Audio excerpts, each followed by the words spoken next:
Bom, gente, então, bem-vindo à esteira, na esteira com a guerreira. Eu sou a Priscila, você está no Diário de uma Guerreira, nos meus 4,40 km de esteira. Quilômetros, essa quilometragem, essa esteira que eu estou fazendo é a mecânica, que exige mais do que a elétrica. E eu estou me preparando, além de eu estou cuidando da minha saúde, tentando controlar, né, para eu não engordar, tá? E também cuidando da saúde, me dá bem-estar. Eu já me acostumei na esteira, tá? Faz muitos meses que eu estou fazendo isso. Eu fui subindo. Agora eu cheguei no 4,60 km. 4,60 km foi o máximo que eu consegui até agora, tá? Eu faço isso diariamente. Isso significa mais ou menos uns 60 a 70 minutos na esteira, tá? Fazendo a esteira. Eu ando, tá? Eu não corro não gosto de correr. Prefiro andar, tá? É como se eu estivesse andando na rua, assim. Então, tô fazendo esse preparo para mim, para melhorar, né, da minha saúde e também para eu voltar para as artes marciais. Meu amigo Marcial, que é formado em educação física, falou que isso vai ser muito bom para mim, né? Minha resistência vai melhorar quando eu voltar nas artes marciais. Resistência, né, musculatura, tudo, né? Porque a esteira mecânica, ela te força mais. É você que faz, né? Ela que faz. Tá? Tô falando aqui da arte marcial, gente. Falo de várias coisas nas artes marciais. Ontem, há alguns dias, eu voltei a falar com uma pessoa do Aikido. Foi uma pessoa do meu passado, no Aikido, do meu primeiro dojo. Eu voltei a falar com ele. Eu gosto de falar com ele, tá? É claro que a gente fica com uma mágoa. Eu realmente fiquei com uma mágoa dele, tá? Mas eu gosto de falar com ele. Eu gosto de falar com ele, eu voltei a conversar com ele. E é interessante, quando você fica muito tempo sem falar com uma pessoa, acho que foram anos que eu fiquei sem falar com ele, né? Sempre foi assim, né? Eu falava com ele, porque eu tive problemas, né, no dojo em que ele esteve. E aí foram uma série de problemas. Foi o meu primeiro dojo, tá? Dojo do Sensei Carrapatex, eu tive problemas e isso repercute, né? Afeta. Acabou afetando relacionamentos que eu tinha lá, tá? Que o Sensei Carrapatex, ele fez um estrago, né? Ele fez um estrago, né? Ele acabou afetando relacionamentos meus, né? Com pessoas do dojo dele. Não tem jeito, né? Acaba envolvendo todo mundo. E eu voltei a conversar com ele. E sempre foi assim, né? Eu ficava um tempo conversando, depois eu brigava, ficava chateada com alguma coisa que ele falava, aí eu parava, depois eu voltava. E aí eu voltei a conversar com ele, depois de muitos anos, né? E é curioso, e eu tô também fora da arte marcial há alguns anos. Desde que a pandemia começou, eu estou fora do ambiente marcial. Ou seja, eu já perdi aquela toxicidade que eu adquiri nos dojos de Aikido e de Ninjutsu, ela foi se perdendo, né? Com esse tempo que eu fiquei fora. E é interessante, né? Que eu voltei a conversar com essa pessoa, com esse amigo meu. É um amigo, eu gosto dele, tá? Mas eu tenho uma mágoa ainda dele, tá? Isso é uma coisa difícil de se trabalhar. É só com o tempo, tá? Eu fui conversando com ele e eu vendo as coisas que ele foi me colocando e eu fui entendendo, né, como é difícil a mente do marcial. É muito machista, muito machista. Eu falei assim, nossa, eu não me dava conta de como você é machista. Falei pra ele, você é muito machista, eu não tinha percebido isso nos outros anos. Porque o que acontece, eu não tinha percebido, não é que ele mudou, ele sempre foi assim. Mas ele é bacana, ele é uma pessoa aberta, ele quer mudar, né? Eu acho isso bom, ele é sensível, né? Ele é um machista, assim, sensível, tá? Que quer mudar. Eu acho isso positivo, tá? A gente tem que entender que às vezes a pessoa quer mudar, quer melhorar. Acho muito bom ver que tem um homem ou outro que é assim. Mas eu falei pra ele, nossa, como como você é machista, eu não tinha me dado conta disso. Impressionante. Mas tendo um sensei como ele teve, é compreensível. Claro. Para você ser aluna de um sensei Carrapatex da vida, só sendo machista. Não tem como. Né? Porque o sensei, eu já disse para vocês, o sensei é o cabeça do dojo. É muito difícil você ficar num dojo que você não compactua com a filosofia do sensei. Muito difícil. Né? Porque tudo ali é do sensei. É o sensei. O dojo é dele. Né? O dojo é a casa do sensei. Então, obviamente, que o que se pensa, o que se faz e o que acontece no dojo é o sensei. Ele é o cabeça, ele é o líder. O líder é o responsável. Sempre.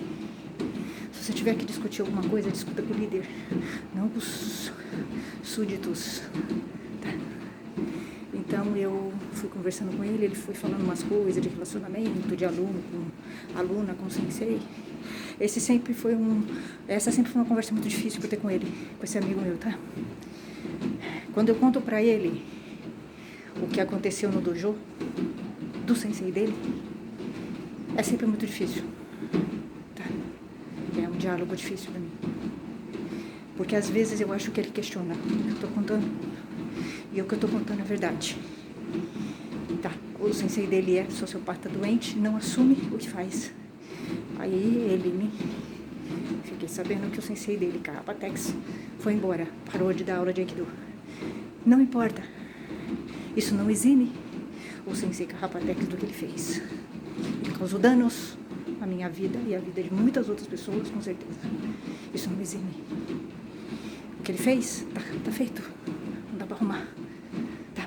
E se ele não se trabalhar, eu acho que ele é sociopata. Se ele é sociopata, ele não vai se trabalhar.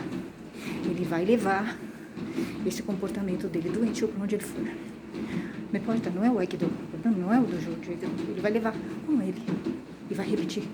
Então eu percebo que a fala dessa pessoa, desse amigo, que é uma fala muito geral dos homens marciais, é sempre culpar a mulher. Eles culpam a mulher. Eles culpam a mulher. Isso é uma fala machista. Porque ele começou a me contar, né, coisas que ele viu no dojo de mulheres dando em cima de senseis. Foi isso que ele começou a falar, tá? Que eu tava falando de assédio. Foi o que eu tava contando que o professor dele, sensei Carrapatex, me assediou durante uma aula de Aikido. Nada justifica isso. Nada. O que o sensei Carrapatex fez numa aula de Aikido comigo não se justifica. Nada justifica. Não tem justificativa o que ele fez. Ele tinha que ter sido punido. Né? Os dans dele deveriam ter sido retirados, isso que é certo. Ele teria que ter, ali teria que ter sido proibido de dar aulas. Porque ele tem que ter uma punição corretiva e educativa. Ele não foi punido, então ele segue. E provavelmente fazendo coisas erradas. Com certeza. Porque eu ainda que se o sensei Carrapatex tivesse parado de dar aula de Aikido, porque refletiu sobre o que fez comigo, refletiu, né? Se sentiu culpado e parou de dar aula de Aikido. Falou, não dou, eu fiz mal para alguém, eu não vou dar mais aula de Aikido, eu não tenho condições. Eu ainda pensaria, o sensei Carrapatex não é sociopata, ele tem empatia. Tem jeito, tem como ele melhorar. Né? Se ele parou, né? Porque ele fez o mal para alguém lá atrás, no passado. Né? Então, agora se ele parou, porque ele parou, ele não tem reflexão, né? Eu nunca senti no sensei Carrapatex reflexão. Eu nunca senti nele uma empatia sincera e honesta. Nunca. Tá? Nunca senti mesmo. Ele sempre foi pra mim uma persona social. Ele sempre foi falso pra mim.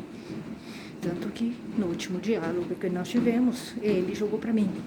Ele disse que eu estou assediando ele e eu sou machista, quando é ele o assediador.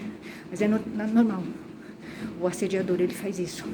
É um traço da personalidade do assediador. O assediador, ele joga pra assediada a culpa e a responsabilidade do que ele fez. Porque ele é doente, né? O Sensei Carrapatex, ele tem um perfil de um homem doente, não é sociopata. O assediador, ele é doente. Eu fico feliz que eu tenha tentado brecá-lo. Eu fiz o que tinha que ser feito. Aí fiz pelas mulheres, tá? Por mim, não muda muito, ele não fez nada grave, né? Eu poupei ele. Poupei Sensei Carrapatex.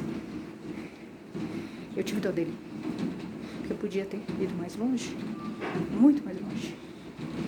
Eu tinha poder para isso, tá? Mas eu tive dó dele. Eu poupei ele. Mas ele não me poupou. Que é o que eu falei. Todos os homens que você poupa, eles vão te derrubar lá na frente. Tá? Essa é a verdade. A vida no dojo, ela mostra exatamente como é um relacionamento entre mulheres e homens. É um relacionamento de poder, de opressão. E é um relacionamento de submissão. As mulheres se submetem aos homens. Negociar é se submeter. Tá? Existe uma relação não violenta entre homem e mulher.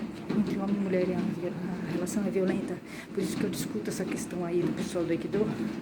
Tem um pessoalzinho que faz um trabalho da não violência. Como é que é? É comunicação não verbal. Não tem como. Entre mulher e homem, não. Não tem como. A comunicação, o relacionamento é violento, é opressor e oprimido. A negociação é a opressão. Quando você negocia com alguém, você está se submetendo a alguém. Alguém vai abrir mão de alguma coisa. Negociação é alguém abrir mão de alguma coisa. O que é abrir mão de alguma coisa? É você se submeter a alguém. Fazer o que você não quer e o que o outro quer que você faça. E um relacionamento a dois é isso. É opressão. Tá, então, eu fui conversando com ele. Eu fui vendo que é um nome mesmo. A mente do marcial e do aikidoka e do sensei, ele é uma mente dificílima de você trabalhar. Eles não conseguem ver. E eu fui percebendo que ele não tem culpa. Ele não consegue ver. Ele não consegue ver. É uma trajetória no dojo. Você terá muitas decepções. Acho que a pior decepção realmente será com as pessoas que você gostou um pouco, sabe? Realmente.